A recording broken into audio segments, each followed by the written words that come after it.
pakilala tayo sa mga anak ko. Mga anak, may bisita tayo. Ay, sino Kuya, yan, may Nay? pakilala daw si nanay. Ay, sino pa yan, Nay? Yung Kilala mo? nahanap kong pangalawa kong asawa. Ay, ganun ba? Oo. Ano ba yan, Nay? Bata naman yan, Nay. Ano naman yan ay? Ano ba naman yan ay? Bakit Ayan, naman ganyan? Grabe Nay, ka kung naman. maghanap ka, bas bata pa sa'yo. Nay! Nagkagustuhan kami dalawa. Hoy, kuya, ba't paano ba ginamang nilason mo si nanay ah? Mahal ko naman syempre. Hindi, baka hindi pwede kalukuhan ko yan. yan. Pera lang habol mo Tingnan sa mo. kanya. Hindi naman ako sasama dito kung mahal ko. Kalukuhan yan, Brad. pwede yan. Gawain ko yan, Brad eh. Huwag ganun. Agoy. Pabili pa panulok yung ginagawa mo eh. O bayaan mo naman maging masaya ang magulang Hayaan mo. mo kami.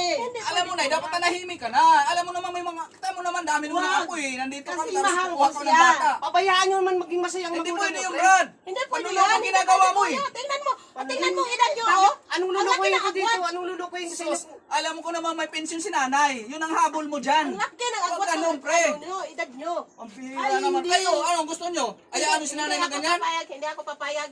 Hindi. Ano ba Ayoko. yan? Hindi ako Ngayon papayag. ka nakita. Grabe naman kayo, gusto lang maging masaya ang magulang nyo.